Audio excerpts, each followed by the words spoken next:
Bajrang digital नॉली। Bajrang digital channel चैनल में आपका हार्दिक स्वागत है।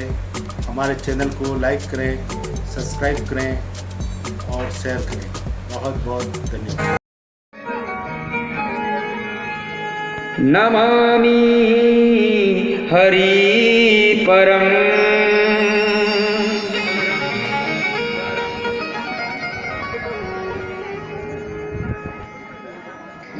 योगिनिंदिराय नमस्तस्मै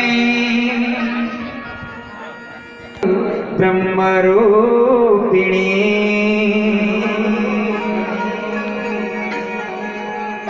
संसार समरदष्टम। महादेव के श्री चरणों पुनः एक बार गुरु जी के श्री चरणों में प्रणाम करते हुए अपनी कथा को मैं प्रारंभ करता हूं।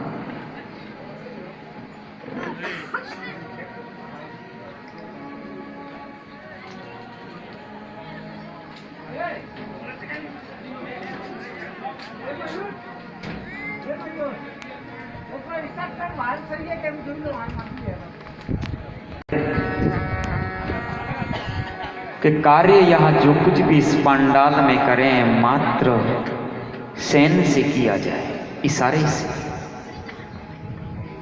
आवाज विघ्न करता है,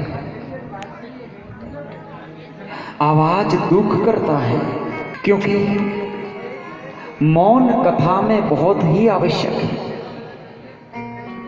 हमारे एक संत ने कहा था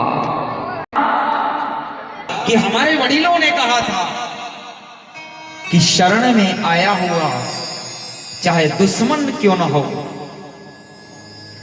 उसको क्षमा कर देना चाहिए। कभी भी अब ये बताइए कि क्षमा कर देने वाला महान होता है या फिर क्षमा मांगने वाला? कौन महान होता है? आप लोगों में से बताओ। माफ कर देने वाला बड़ा कहलाता है या माफी मांगने वाला? माफी मांगने वाला बड़ा कहलाता है या माफ कर देने वाला बड़ा कहलाता है?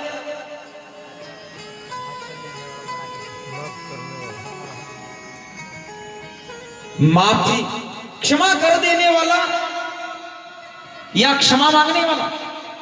अरे हमारे कोई झगड़ा हो जाता है कुटुंब परिवार में, तब हम बैठते हैं अकड़ करके, और जब हमारा कोई काम प्रसंग आता है तो हम चाहते हैं कि आप पधारिए, अब जो हो गया सो हो गया, अब पधारिए, अब जो सो हो गया अब पधारिए। वो तो हुआ, उसकी गरज हो गई, इसलिए क्षमा मांगने जा रहा है। लेकिन सामने वाला के तो कोई गरज नहीं है ना, वो तो सहर्ष क्षमा कर देता है, इसलिए क्षमा कर देने वाला ही महान कहलाता है। क्योंकि क्षमा मांगी जाती है वो तो गरज से मांगी जाती है, लेकिन जो क्षमा कर देता है वो महान कहलाता है। तो भगवान को वो बात याद आ गई गणपति महाराज को कि क्षमा कर देना चाहिए। मुस्कासुर की कुल्हाड़ी जैसे गर्दन तक पहुंच रही थी और वो याद आते ही रुक गई। मुस्कासुर बच गए और मुस्कासुर कहते हैं कि हे प्रभु, मैं आपका शरणागत वत्सल हूं, आप अब मैं आपकी सेवा में हमेशा हमेशा हमेशा युगों युगों तक रहूंगा। तब गणपति जी महाराज ने कहा कि हे मुस्कासुर, तू मेरे क्या काम आएगा? तो उस मुस्कासुर ने कहा कि प्रभु, मैं अभी मानव तन में हूं, लेकिन मेरा असली रूप आपने देखा नहीं। तो वो मुस्कासुर जितने गणपति उसके ऊपर विराजमान हो जाए, ऐसा चूहे का रूप धारण कर लिया, मुस्कासुर मुसक बन गया। वही मुस्कासुर जो मुशक चूहा कहते हैं, वो गणपति जी महाराज की वो चूहा मुस्कासुर नाम का राक्षस है।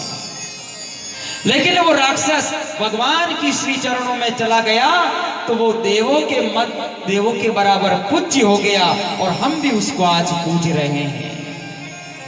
तो कहने का तात्पर्य यह है कि भगवान की शरण में, गुरु की शरण में, संतों की शरण में चला जाता है, वो मनुष्य पूजता पूजता स्वयं पूज्य हो जाता है।